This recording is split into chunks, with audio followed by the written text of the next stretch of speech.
The parties waived a pre-sentence investigation. To my understanding, neither party submitted a sentencing memorandum or other materials for the court. The court is familiar with the file and the evidence submitted previously by the parties as it has reviewed them throughout the case and in anticipation of trial. Is there any legal cause why sentence should not be imposed at this time? No, Your Honor.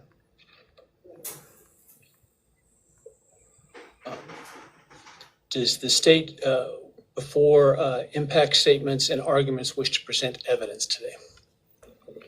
Your Honor, the state does not intend to present evidence in a documentary sense. We have provided the court, the clerk, with photographs that we would like to use during the course of our sentencing argument. Sure. All right. Thank you. But no testimony other than impact statements? That's correct, Your Honor. All right. So with that, let's start with then impact statements. Ms. Jennings will be introducing and my understanding, just so I'm clear, I indicated through the trial court administrator that we need to see if any of the victims wish to have the camera not running and audio only. And my understanding is all of them indicated they are fine with the video. Is that correct? Yes, Your Honor, that's correct. All right, very well. Go ahead. Your Honor, the first, and we're taking these in the order, victim impact statements in the order that the charges were listed in the indictment.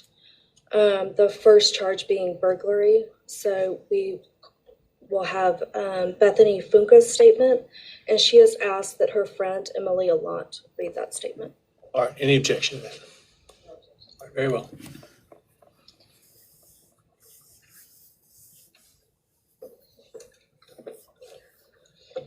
Thank you, Your Honor.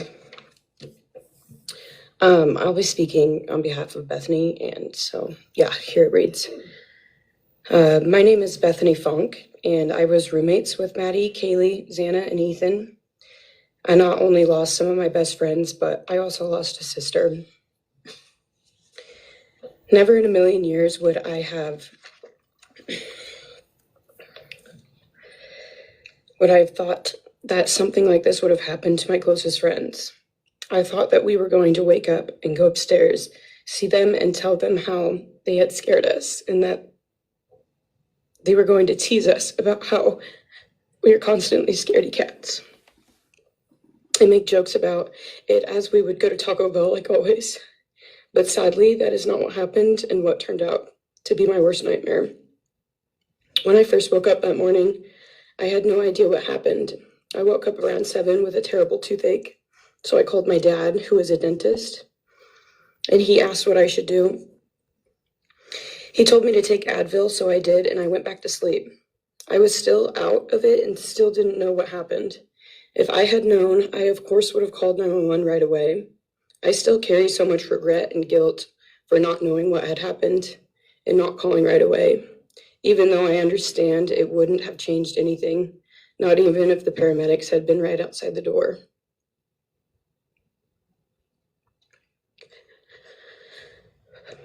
I was so frantic that morning and scared to death, not knowing what had happened.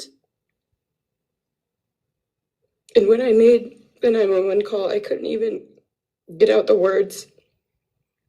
And from then on, I don't remember a thing. It was like my brain wiped that whole memory. That was the worst day of my life. And I know it always will be.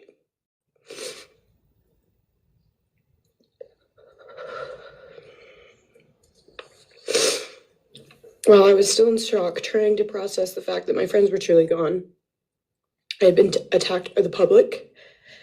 I was grieving, numb, and unsure of what had happened was even real. And at the same time, I was getting flooded with death threats and hateful messages from people who did not know me at all or know the dynamic of our friendship. Social media made it so much worse, and strangers made up stories to entertain themselves. The media harassed not just me, but also my family. People showed up at our house. They called my phone, my parents' phones, other family members' phones, and we were chased while I was still trying to survive emotionally and grieve the loss of my friends. I hated and still hate that they are gone, but for some reason, I am still here and I got to live. I still think about this every day. Why me? Why did I get to live and not them? For the longest time, I could not even look at their families without feeling sick with guilt.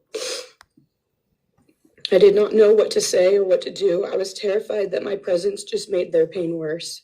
And I was still here when their kid, their siblings and their friends, their loved ones should have been here instead.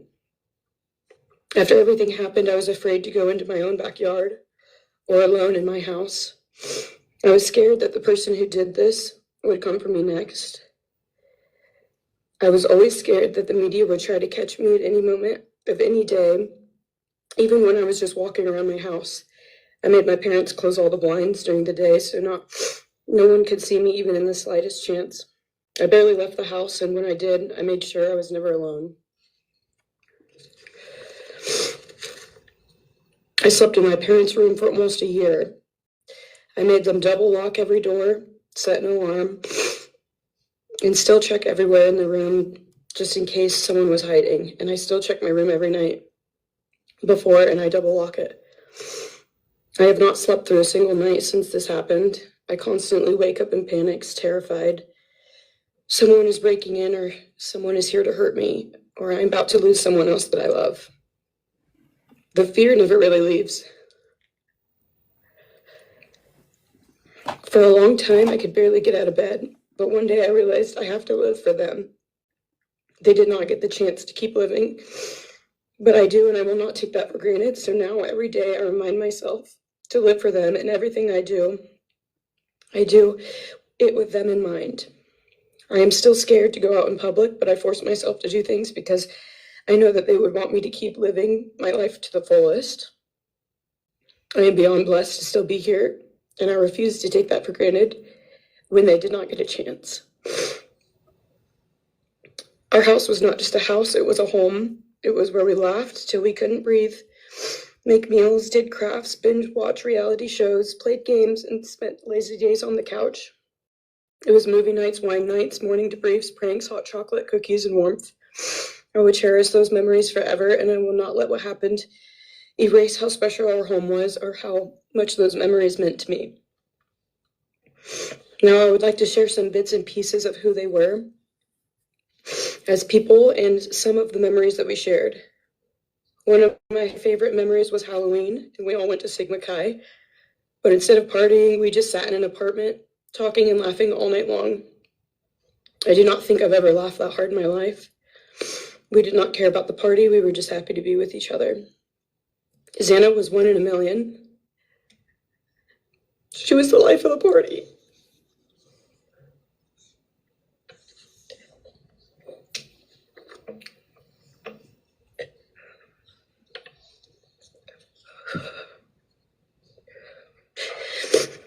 But she was also the kindest and funniest person I knew. Everyone loved her because she made everyone feel so loved. She was just someone you always wanted to be around, no matter the circumstance. One of my favorite days with Xana was when she laid on the couch, when we laid on the couch together all day watching movies and snacking. Or when she, Maddie, and I would go and get margaritas, chips, and salsa. She would also light up a room with her presence alone. Kaylee had the most beautiful, radiant smile. And she was so kind, but also one of the funniest people I've ever known. She loved playing little pranks. And she always had us laughing so hard that we could not breathe. She was so full of energy and life. I really believe that she could have ruled the world if she wanted to, and she would have been America's sweetheart. Ethan was the sweetest, most genuine guy. He was always smiling and always making other people smile too. Ethan was the kind of person you wanted around. He was so kind and easy to talk to, and just so fun. And the way he cared for Xana was truly something to admire. And really was proof that storybook love and true romances really do exist. It was not only obvious to me, but everyone that was around Ethan and Xana that they were absolute soulmates. Maddie was not only one of my best friends, but she was the older sister I would have always wanted. There was no one I looked up to or admired more than Maddie. She was truly a ray of sunshine, and everyone was drawn to her. She was so kind, loving, funny, fun, and passionate. She had the sweetest soul and wanted nothing but the best for everyone, and to love and show love to everyone. She took me under her wing and always made me feel so safe and included, and above all, loved and valued. She never failed to make me laugh or put a smile on my face. Still to this day, I am beyond grateful that she chose me to be her sorority little, and I thank God every day that I not only got to know her, but had her as one of my best friends. Honestly, I cannot pinpoint one favorite memory with Maddie because I have so many, and this would be a very long read if I did. But if some little memories with her that I cherish is when the two of us made a nice dinner and split some wine, or when we would binge watch Jersey Shore or Summer House. When we came up with a whole dance routine on Halloween and danced and sang all night, like no one was watching. All the late night walks home from going out, and just little shopping trips and so much more. I am beyond blessed that I had the chance to know each and every one of them. They changed my life in ways I would have never put into words. I hope that they are remembered for who they are and not what happened to them, because who they are were so beautiful, and they deserve to be remembered in the highest way. My heart breaks every time I go to text one of them or how badly I wish I could see and hang out with them.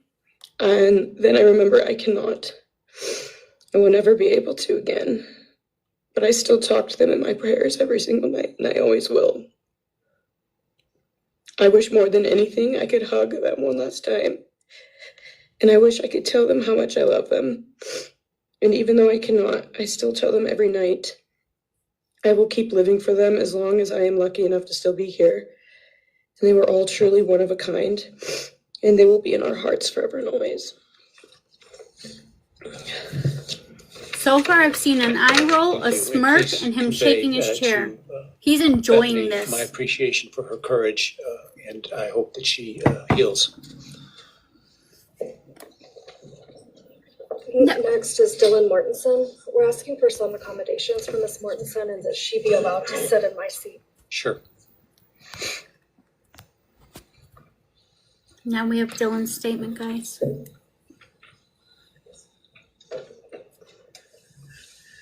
He has smirked. Oh, God. Dylan, just take your time, all right?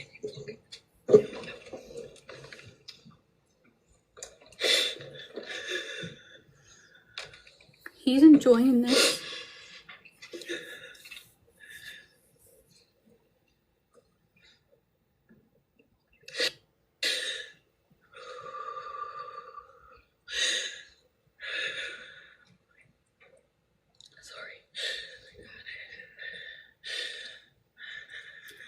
Can't. It's not a focus to go closer for that purpose. Thank you, Your Honor. What happened that night changed everything. Because of him, four beautiful, genuine, compassionate people were taken from this world for no reason.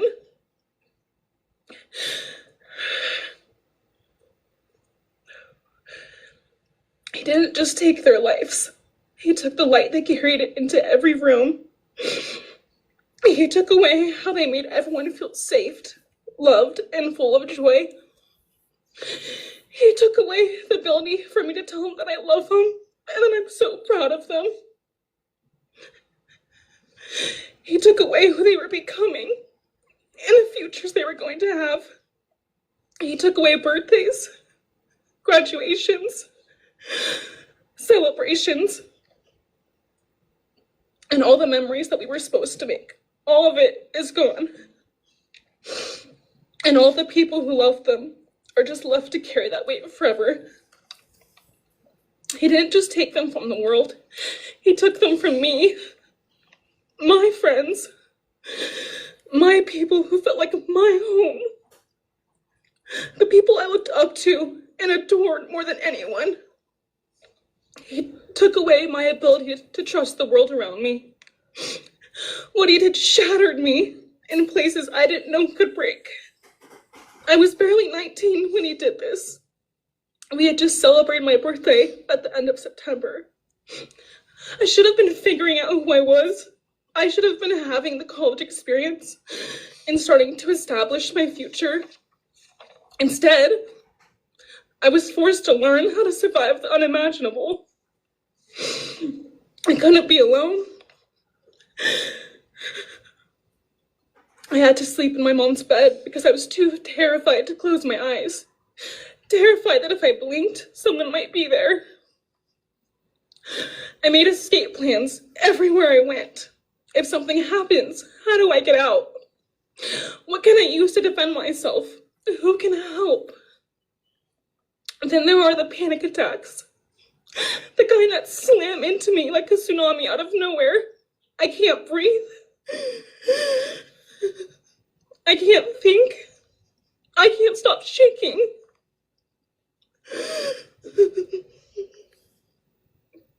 All I can do is scream because the emotional pain and the grief is too much to handle. My chest feels like it's caving in. Sometimes I drop to the floor with my heart racing, convinced something is very wrong. It's far beyond anxiety. It's my body reliving everything over and over again. My nervous system never got the message that it is over, and it won't let me forget what he did to them. People call me strong. They say I'm a survivor, but they don't see what my new reality looks like.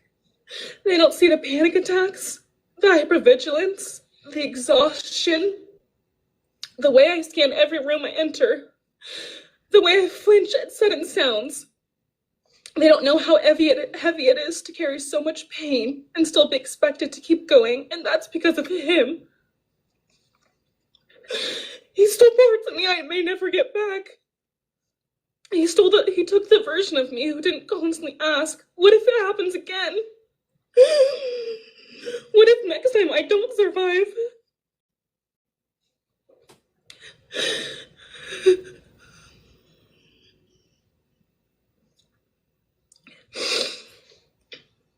He may have shattered parts of me, but I'm still putting myself back together. Piece by piece, I'm learning how to live in this new version of life. It is not easy. It hurts, but I'm still trying. Still trying, and I'm not trying just for me. I'm trying for them, my friends. About a year ago, I had a dream about them. I got to say goodbye. I told them I won't be able to see you again, so I need to tell you goodbye. They all kept asking why, and all I could say was, I can't tell you, but I have to. When I woke up, I felt shattered and heartbroken, but also strangely grateful. Like maybe in some way that dream gave us the goodbye we never got. Still, no dream can replace them, and no goodbye will ever feel finished. He is a hollow vessel, something less than human. A body without empathy, without remorse. He chose destruction. He chose evil. He feels nothing. He tried to take everything from me.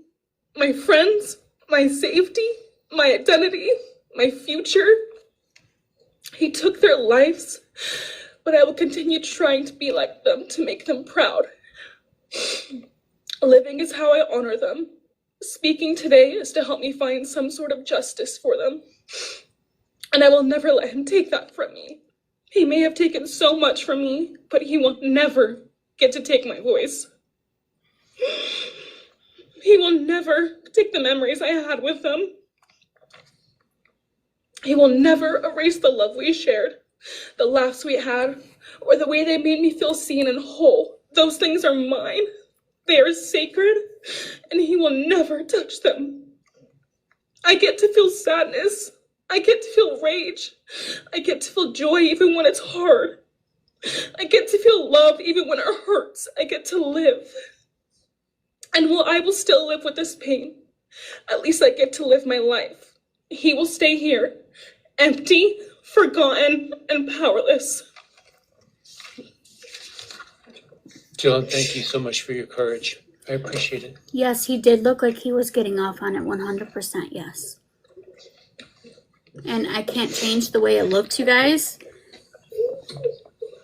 I can't. Next, we have members from the Madison Logan family. First would be Scott Laramie, Madison Logan's stepfather.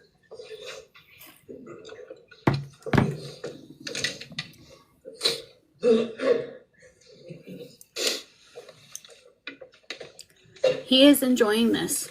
I have no doubt about that. Standing by him He is has Karen smarts. Laramie, Madison's mother. Thank you, Your Honor. My name is Scott Laramie. I'm Maddie Mogan's stepfather and the husband of Maddie's mother, Karen Laramie. I will read this victim impact statement on behalf of Karen and myself.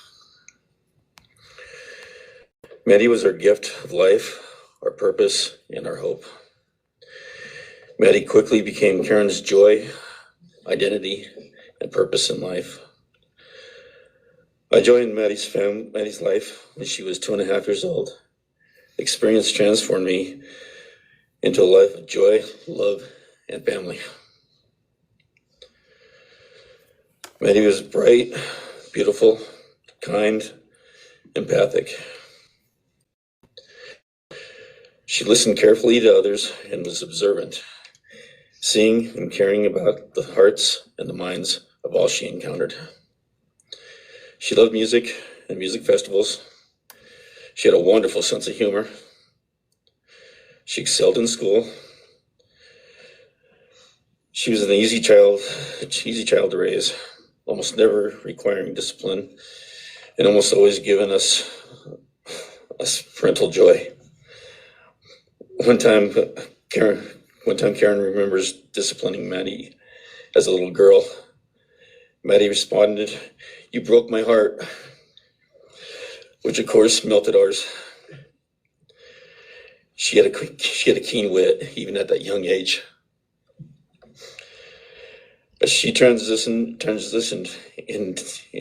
into teenage years, she prioritized us and extended family over many of the distractions that capture teenagers.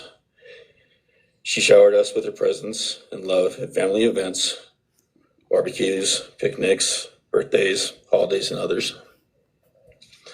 She spent countless hours with her papa, her Uncle David, Aunt Nadine, and her other close family and friends.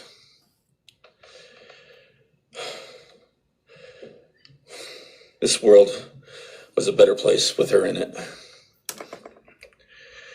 As she reached adulthood, Maddie applied her studies to be a marketing professional, entering into an internship at Payne West, and started planning her professional future. As with all things, she involved Karen and myself in the joy of her journey. As she transitioned into womanhood, Karen and I continued to be astounded at this wonderful and accomplished person we had created. All parents dream of their children accomplishing more than them. We realized this dream. All we had not become, she was becoming. Karen and I are ordinary people, but we lived extraordinary lives because we had Maddie. Maddie was taken senselessly and brutally in a sudden act of evil. She was taken along with the young, promising, and bright lives of Kaylee, Xana, and Ethan. First, we felt disbelief. Next, we felt disorientation. Then we felt grief overcome us. Our grief is compounded even more for the Goncalves, Kernodle, and Chapin families. We speak of hope and healing, and we do have hope and some healing. But the vast emotional wound will never fully heal.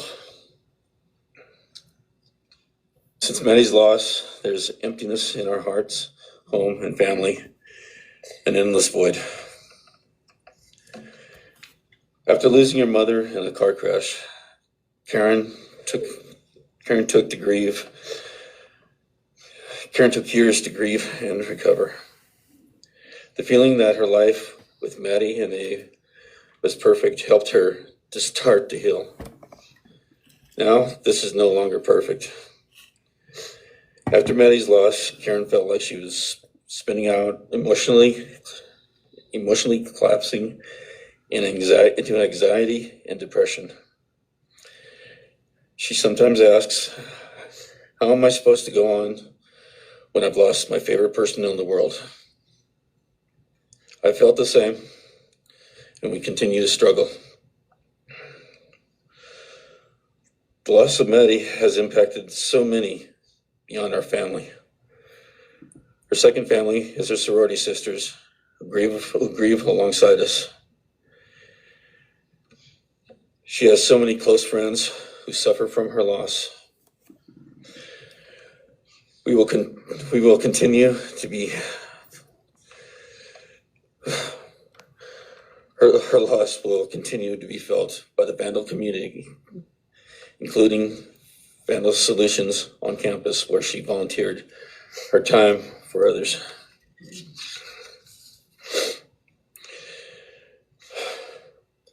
It helps us to know Maddie is in heaven now, freed from the trials of this earth.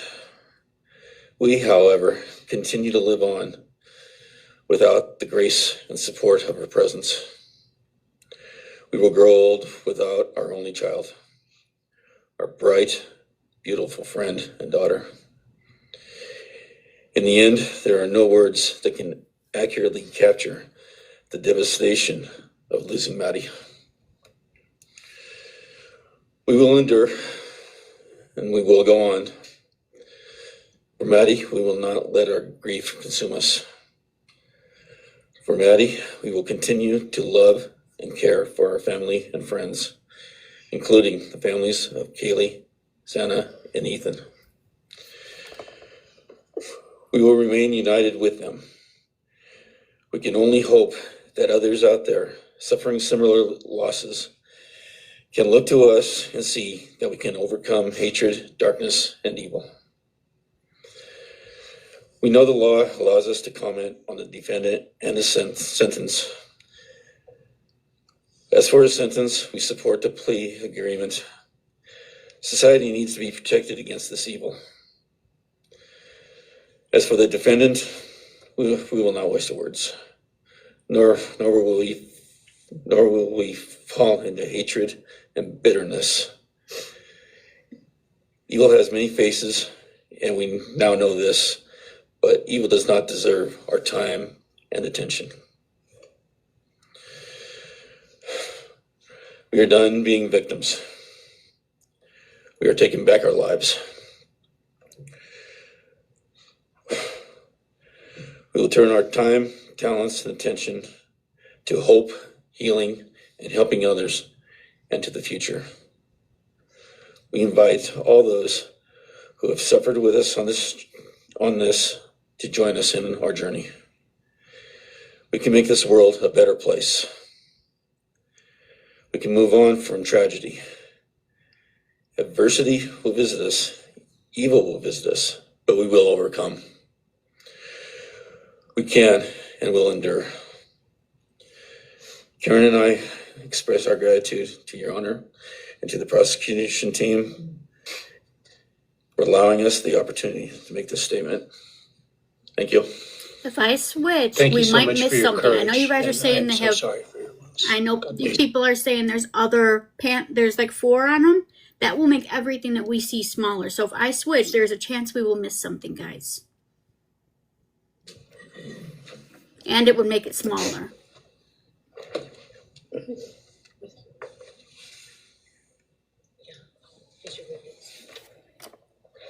Your Honor, this is Leander James. He's the attorney for the Mogan family, victim advocate. He'll be reading a statement for Karen Laramie. May it please the court, counsel? My name is Leander James. I am the pro bono counsel for Karen and Scott Laramie. Karen has asked me to read this statement into the record. I thank my husband, Scott, for his statement, his courage, and his unending love and support during this dark time. While words are inadequate to capture the impact of this horrific crime in our family, he expressed it as best anyone could. For Maddie's sake, I will add my supplement statement that incorporates additional impact in the context of my extended family. I am grateful to Maddie's great uncle, Brian Caulfield, for assisting me with the difficult task of putting our pain into words. For me and my extended family, Maddie was our hope and our light. Her beauty, both outside and in, shone its light upon everyone with whom she came in contact. Her beauty, she carried that hope and light into the future for our entire family. We have memories of our Maddie and grief and pain at her being taken from our presence. Any one of us would have given our own light to have been outshone by hers. We now look to our Creator to know that her light continues where we look to see her in His presence. Those who commit evil for their own twisted gains and purposes truly defile the efforts and sacrifices of mothers, fathers, families, teachers, clergy, public servants, service members, and all those who commit themselves to the greater good, freedoms, and the future light of our nation. Condemnation falls heavily upon those who squandered the lives of our future hopes and dreams. Some may offer forgiveness for what the defendant has done. However, we cannot at this time, or perhaps ever, nor will we ask for mercy for what he has done. His acts are too heinous, the agony and grief he has caused too great. But we will waste no further words or thoughts on him. For Maddie's sake, we will move on. We will do our best to carry Maddie's light into this world and make it a better place. I thank the court and the prosecution for allowing me the opportunity to make my statement. And I thank all those who have and will support my family and the families of Kaylee, Xana, and Ethan. Thank you. Thank you. Thank you, Mrs. Laramie. Appreciate it. I see some of you asking why there's no hearing or no trial. A plea agreement was made. Today is sentencing, and victim impacts out right now.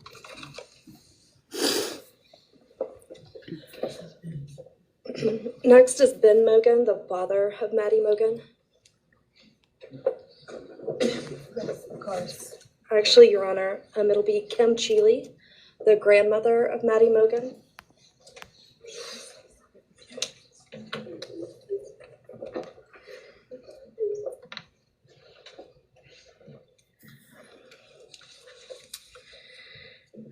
My name is Kim Cheeley. I was Maddie Mogan's paternal grandmother, as Ben Mogan, her father, is my son. I'm here today with my sister Lori Cheeley, Maddie's great aunt, and my son Ben Mogan, and my daughter-in-law Corey Hatrock. I'd like to begin by thanking a number of people involved in bringing this case to closure. In my daughter's words, the plea deal the prosecution team reached this month is one that punishes the perpetrator of this horrendous crime, protects the public from further harm, and allows all of us who knew and loved these kids the time to grieve without the anxiety of the long and gruesome trial, the years of appeals, and potential for mistrials along the way. My family and I are so grateful to Bill Thompson and his prosecution team for their dedication and painstaking work that forced the perpetrator to admit his guilt. We want to thank the Idaho State Police, the Moscow Police Department, the FBI, and Judge Hippler, We'd also like to thank the University of Idaho officials who have treated the families of the victims with such dignity and kindness, and who have honored the 4 victims beautifully. Maddie was my first grandchild, so when she was born, all her grandparents had the distinct pleasure of deciding what we'd like to be called. I chose Nana, pretty original. But when Maddie was about 1.5 years old, her papa, Ben's dad, and I were planning to visit the new little family in Oregon.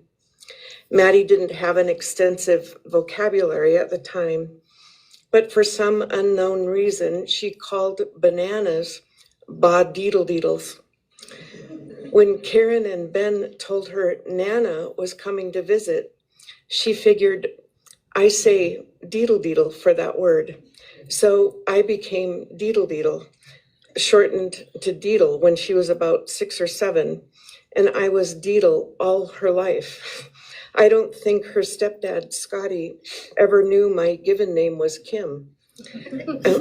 Maddie's and my birthdays were one day apart, and a couple years before she was killed, she gave me this necklace with Deedle and Maddie engraved on it, and I added an angel wing, and it's one of my treasured possessions. I also got an angel wing tattoo. Never thought I'd see the day, but along with many members of our family, replicating the one that Maddie and her sorority sisters had, I wanted mine where I could see and touch it often. From preschool through grade school, I stopped teaching piano lessons early on Wednesdays and picked Maddie up for bubble baths, brownies, and books. It was our special time together, and she went home those nights in her jammies with a pan of warm brownies for her family. Although Karen and Scotty raised Maddie and did such a lovely job of parenting, we Mogans were lucky to have her for holidays and many other family gatherings. We'll always have our treasured memories of Maddie growing up in our big, extended, cooperative family. And I thank Karen and Scotty Laramie for being so generous and open and sharing Maddie with her Mogan side of the family. When the 4 kids were murdered, the foundation fell out of our world. Initially, the fear was truly debilitating. The first 6 weeks were excruciating.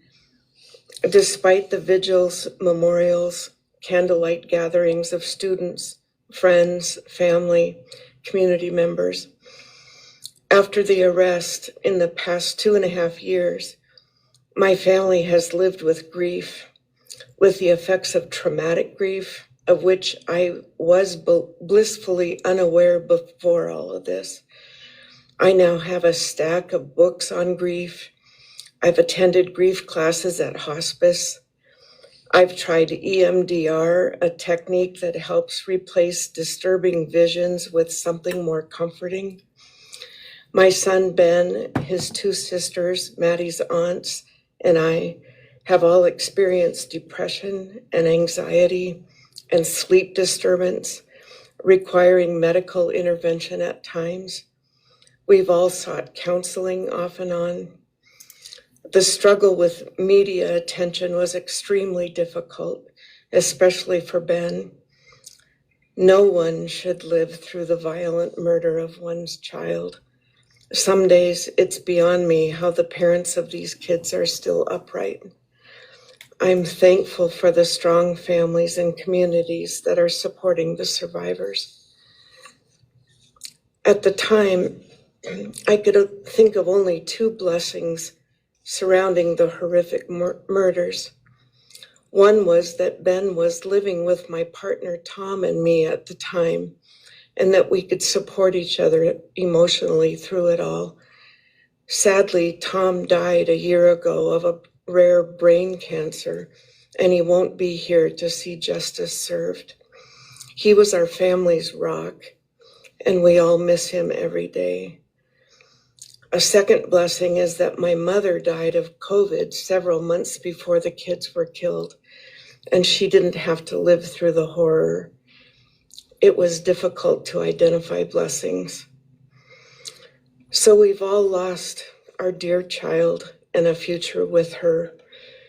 I ache for the loss of the dreams that she and her true love, Jake, held. And my heart goes out to Karen and Scotty and your side of Maddie's family. You've had more than your share of loss.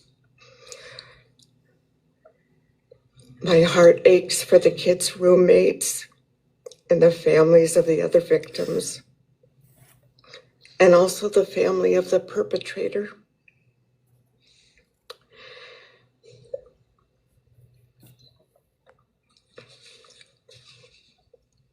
Going forward, we Mogans are choosing to put our energy and focus into honoring Maddie's too short life and sweet spirit by celebrating Maddie May Day, which my two daughters established.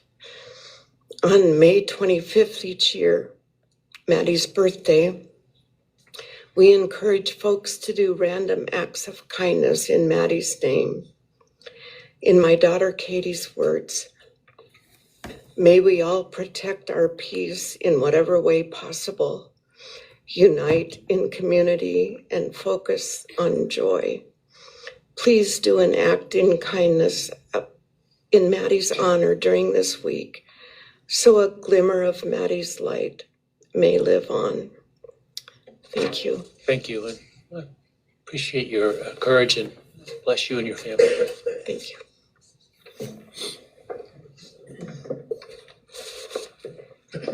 Now is Ben Mogan, Maddie Mogan's father.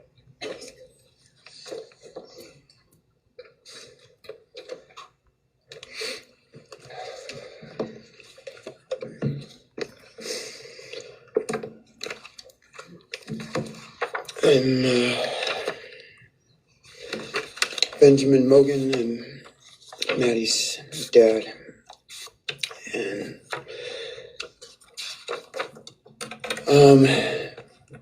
first I just want to say thanks to all the people that helped bring this all to a close. I know it's not the resolution that everyone,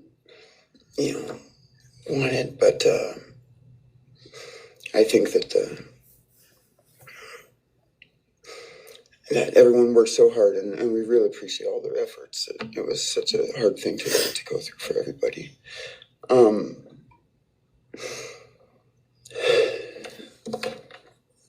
Maddie was my only child that I ever had.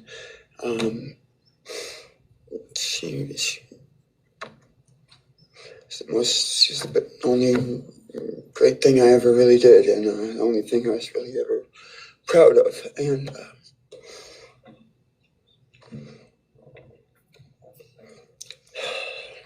I thought we would have the rest of our lives together to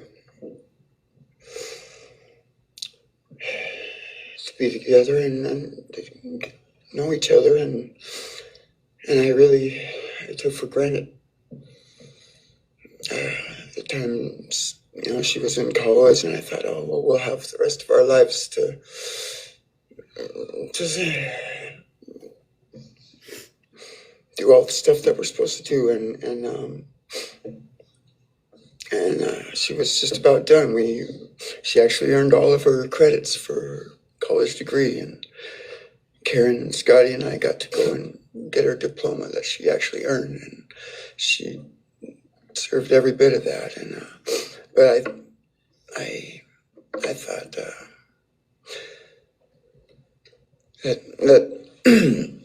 that was going to be just the beginning of a long life together, and we never got that. Karen and Scotty did such a great job raising her after Karen and I split up, and I'm so thankful for Scotty and the role that he played in her life when I wasn't able to. But we got to spend a lot of great times together, Maddie and I. She was my favorite person to go to a concert with.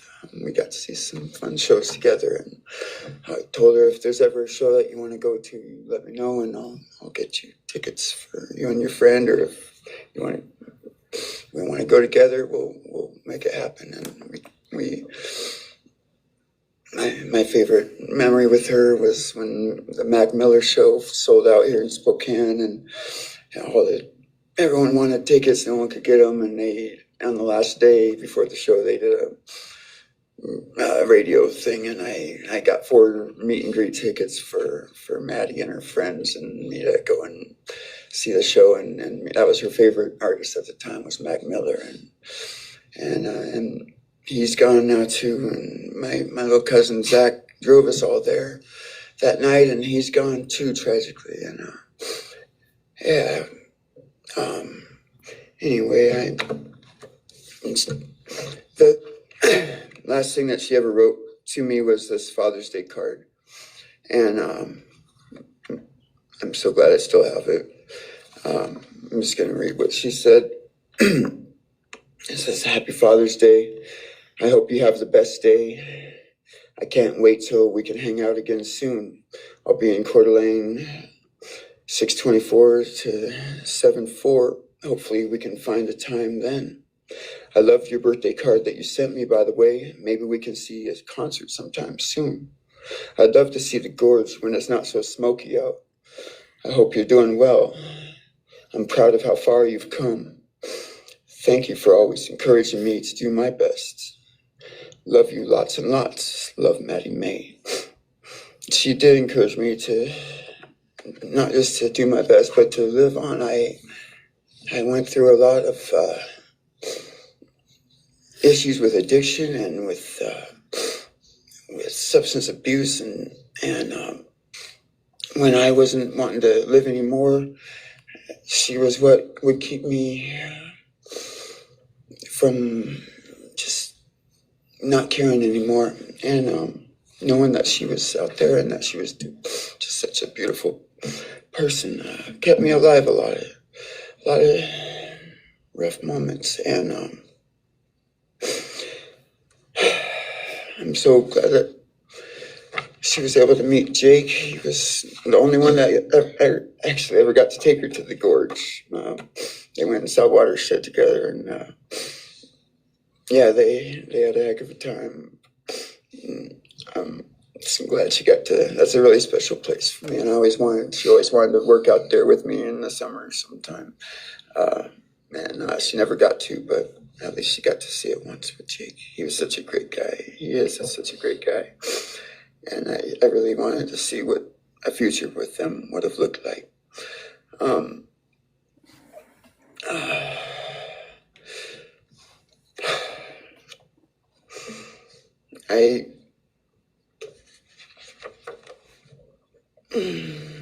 never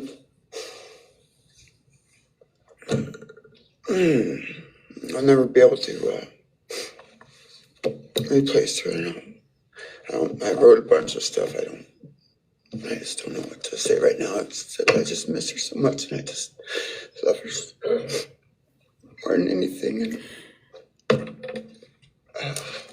this shouldn't have happened. And a death sentence is one thing. You know when it's going to happen, and it's going to be all gentle and stuff. But, life without parole with a building full of people that all just want you to not be around anymore, winking at every morning, not knowing if that's the day they're going to pull your card. I mean, it's not a very nice sentence either. So, I don't know. I just love you, Maddie, and I wish you were still here. Thank you so much.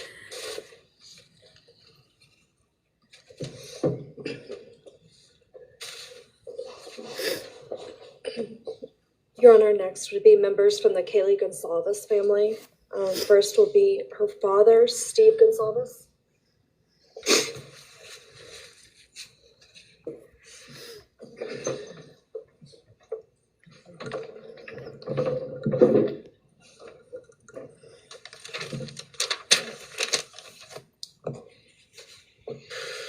Today, we are here to finish what you started.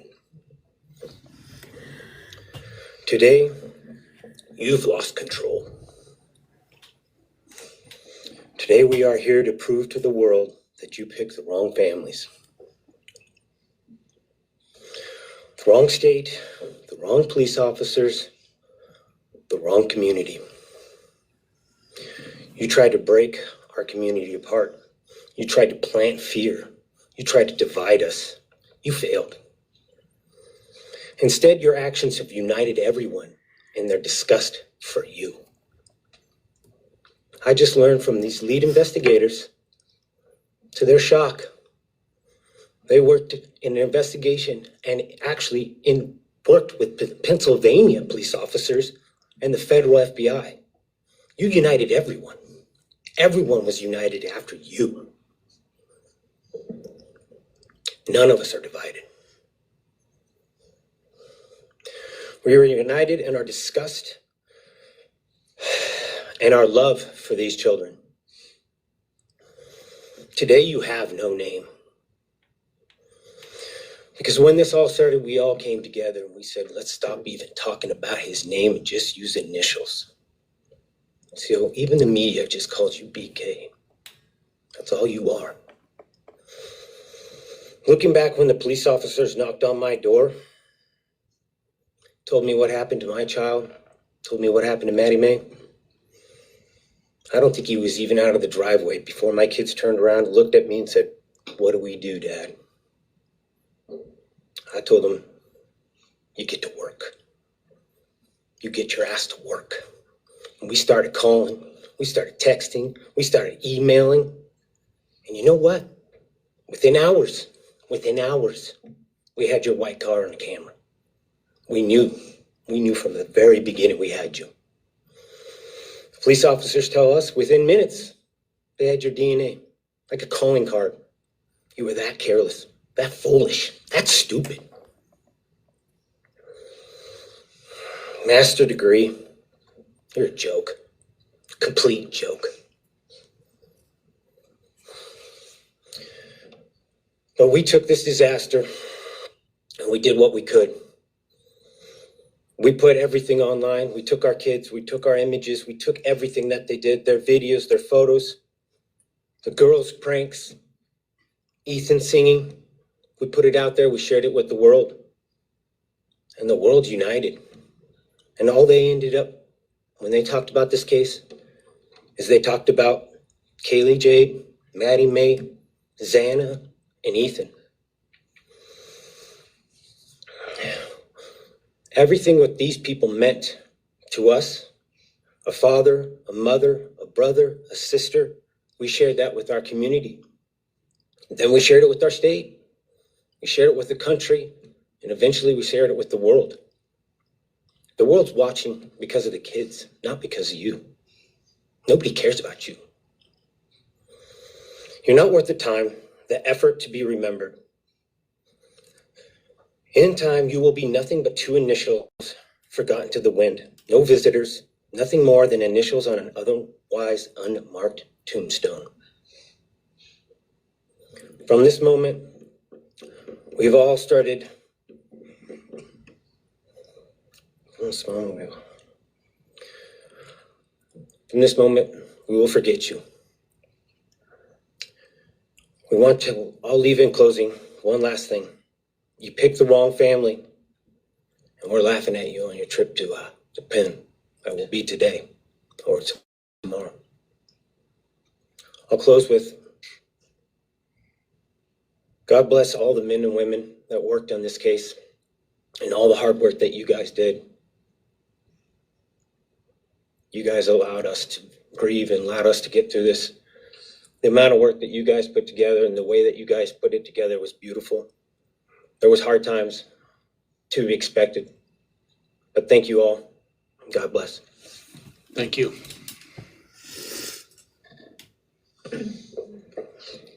Your Honor, next is Stephen Gonzalez, Kaylee's brother.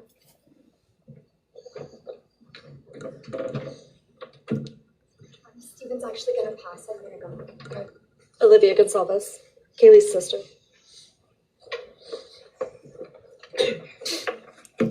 Hello, I'd like to start by thanking the court for allowing me the time and opportunity to speak today. My name is Olivia, and I am the big sister of Kaylee Gonzalez, and I was blessed to love Madison Mogan as a sister too. I'm not here today to speak in grief, I'm here to speak in truth. Because the truth is, my sister Kaylee and her best friend Maddie were not yours to take. They were not yours to study, to stalk, or to silence. They were two pieces of a whole, the perfect yin and yang. They are everything that you could never be. Loved, accepted, vibrant, accomplished, brave, and powerful. Because the truth about Kaylee and Maddie is they would have been kind to you. If you had approached them in their everyday lives, they would have given you directions, thanked you for the compliment, or awkwardly giggled to make your own words less uncomfortable for you. In a world that rejected you, they would have shown mercy. Because the truth is, I'm angry. Every day I'm angry. I'm left shouting at the inside of my own head everything I wish I could say to you. The truth about me is when I heard the news, I didn't cry. I listened for them. I promised them I would, that I would fight for them, that I would show up no matter what it cost me. I swore I'd never let them feel alone. Because you see, I've always been their heavyweight. I've always been the one to fight the battles they didn't feel ready to fight themselves. All it ever took was a call, and they knew I would handle it for them, no matter the time, no matter the cost. They could wave their white flag because they knew I would never back down, not for them, and not even death could change that. Somewhere along the line, I started to think about what I would say to them if I was given just one last chance. If I could gather enough heartbreak or love or sacrifice or whatever it took to get just one message across, what would I say? Throughout this entire process, I've written my feelings down at every moment, my wishes, my love, my denial, my anger. And as one final act of love, I'd planned to read these thoughts, even jarring and discombobulating and not even making sense. Because for me, that was true love. As bare and as naked as it could be, not laced in pretty words or dressed for the occasion, but written through bleary eyes at 2 a.m. with clenched fists, angry at this reality. My true final act of love was to continue on without them, for them.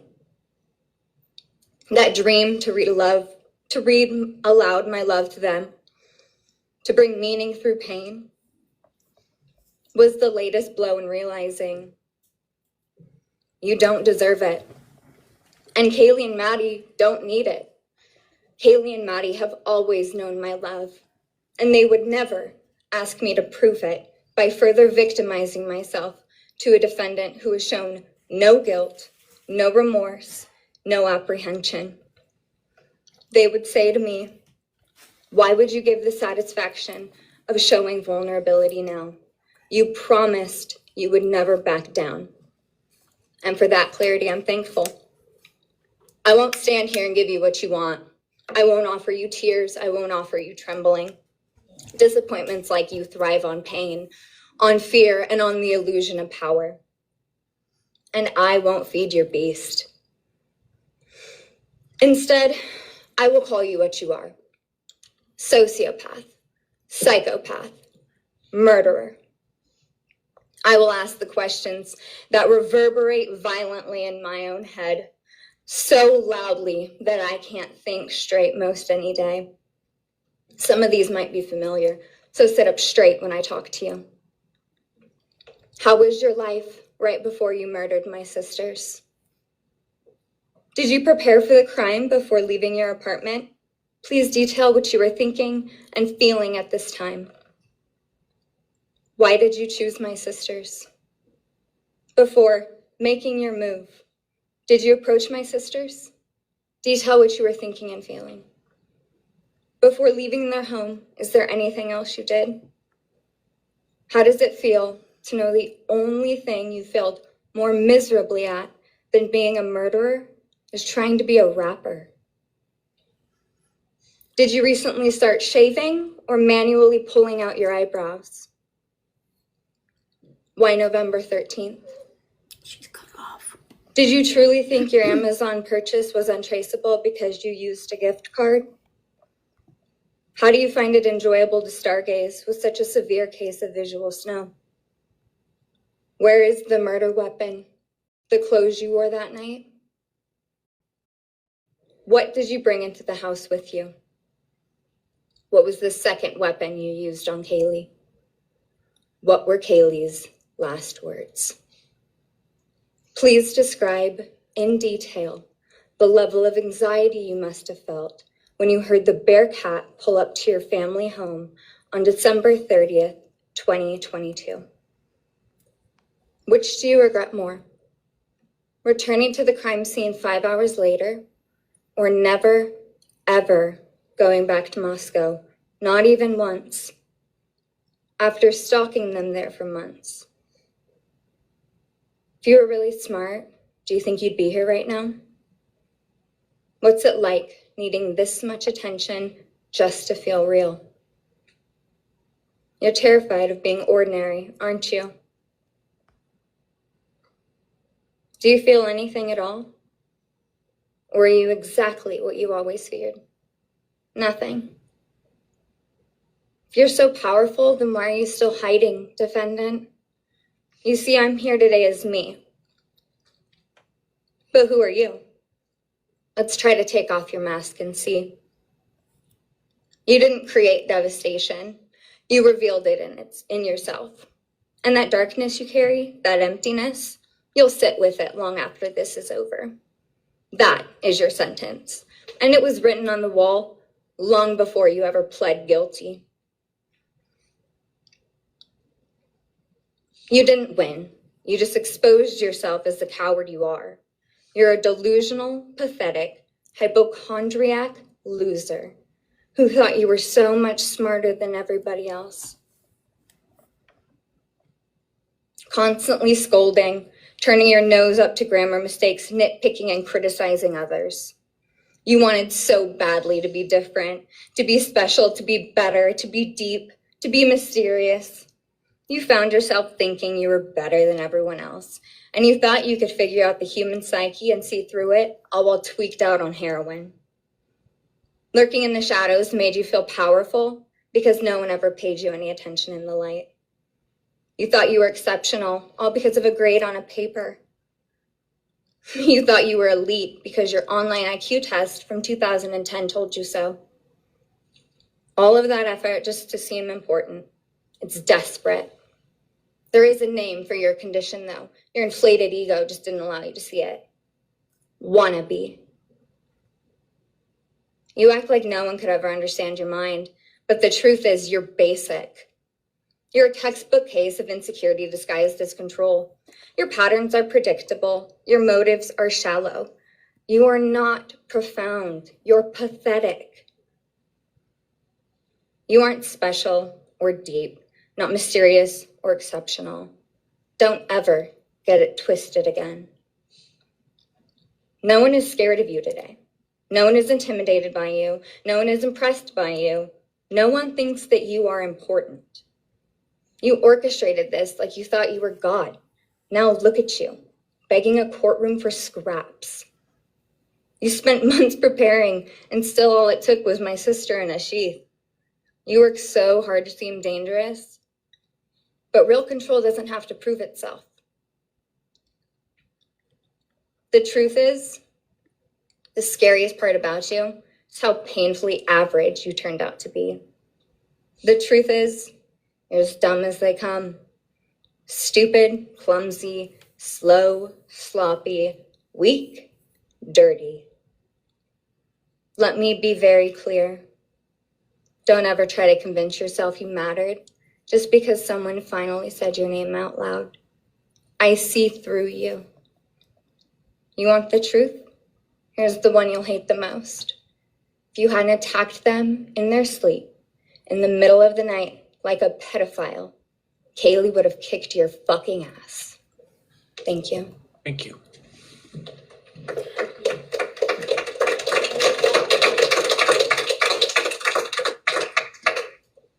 She slayed that. I am so proud of her. And guys, I was just putting the name that was on the screen, so I took it off because they misspelled it. Next is Christy Gonzalez, Kaylee Gonzalez's mother. I wish they would not cut off them as they're speaking. She was cut off basically the whole time.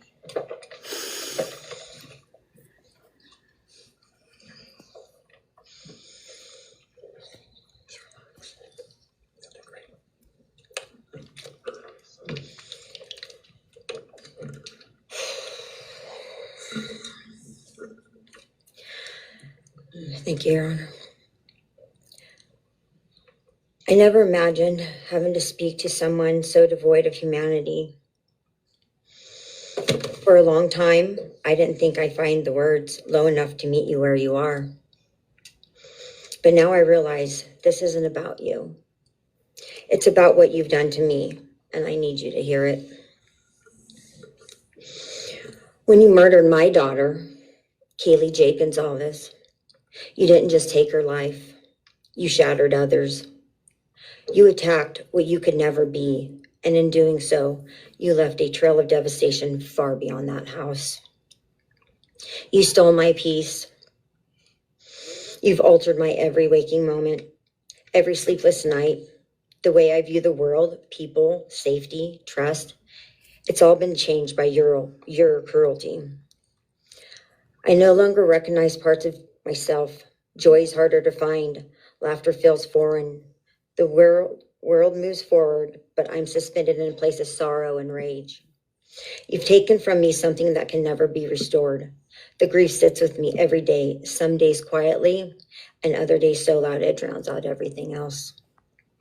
The emotional toll you've inflicted on me is immeasurable. I live with a constant ache, with birthdays that are now memorials, with holidays that feel hollow, with empty chairs that scream louder than words ever could. I am forever changed. But for you, as a person working on a PhD in criminal justice, you really didn't think this one through. You're not that good. In fact, you're not that good at anything. You couldn't secure a job. You couldn't get along with others. You couldn't even get a female to look in your direction.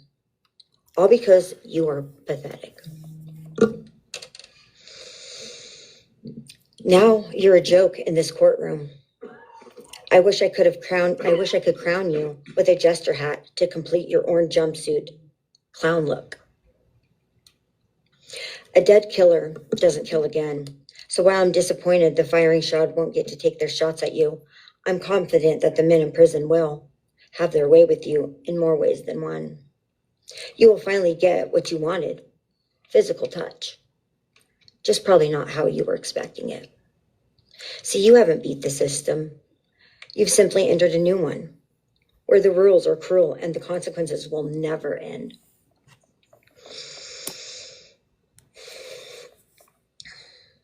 You are entering a place where no one will care who you are and no one will ever respect you.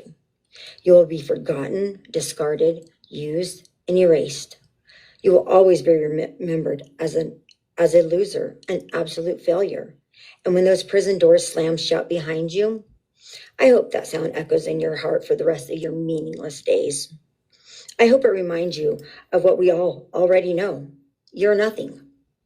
May you continue to live your life in misery. You are officially the property of the state of Idaho, where your fellow inmates are anxiously awaiting your arrival. But it's okay, because they're there to help you. Hell will be waiting. Quick message from our youngest daughter.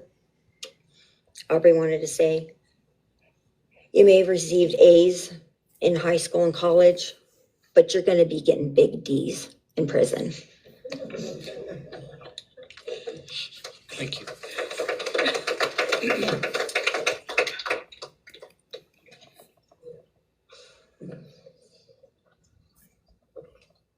That is one really strong family, you guys. Do we have more from the Gonzalez family, or are you? Yes, next would be Shannon Gray, the Gonzalez family attorney. He'll be reading statements from Kaylee Gonzalez's grandmothers.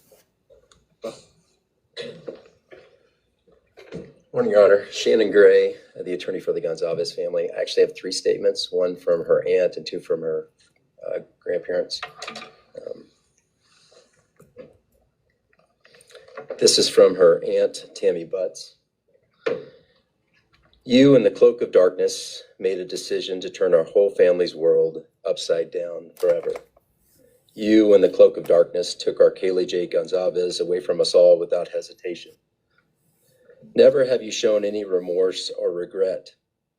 We just get creepy, non-expressive stares as you have your team of women defend you.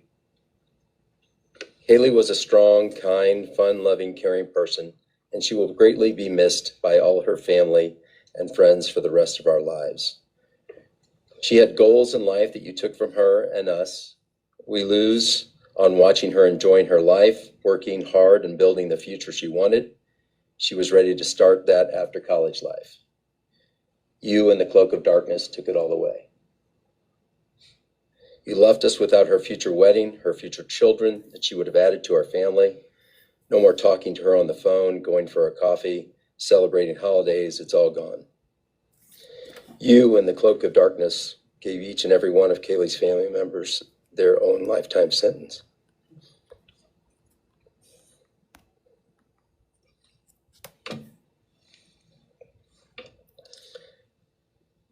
You, in the cloak of darkness, also took our Maddie Mae from all of us. She was so genuine, caring, polite. She was part of our family. You came in, harmed our children that were younger women than you in their own beds. You're nothing, you're a coward. It's not right that you have received life. I pray that you meet your end in the cloak of darkness, burn in hell. Guys, And if 2 you're other not statements, Your following, Honor. drop a follow because I'm going to have to restart because I've gotten reported 3 times.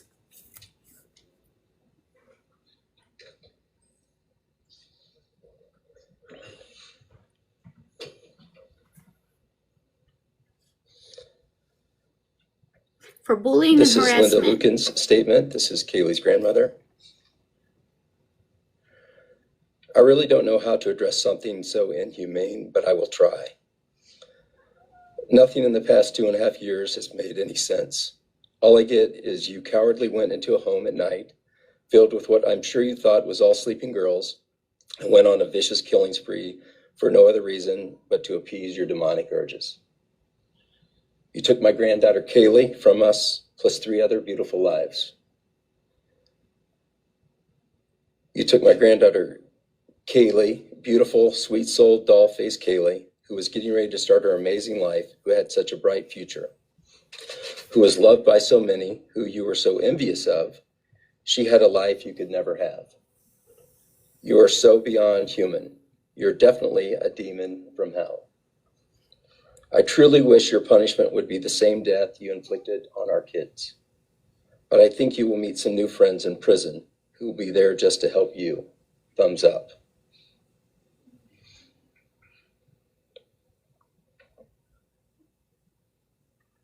When he's done, I'm going to restart quickly. I'm I have going to one end last it statement, Your Honor. and join right back in it. So make sure you guys are following. This is from Cheryl Gonzalez, Kaylee's other grandmother. John 1:5 says, light shines in the darkness, and the darkness overcomes it not. Somewhere in your life, some jealousy, envy, ego, something went dark. It pushed out all light until you became dark and evil. And when you saw my granddaughter and her friends, their light, because they have such a light, you couldn't stand it. Because the darkness in you could not stand the light in them. And so you decided to destroy it. Cowardly, you walked into their rooms in the dark and took their lives, hoping to get rid of your darkness. But you didn't. You failed. Because you know what was once a light shown only to their friends, families, and loved ones is now all over the world. Everyone sees it. Their smile, their beauty, their plans, everything they were and had.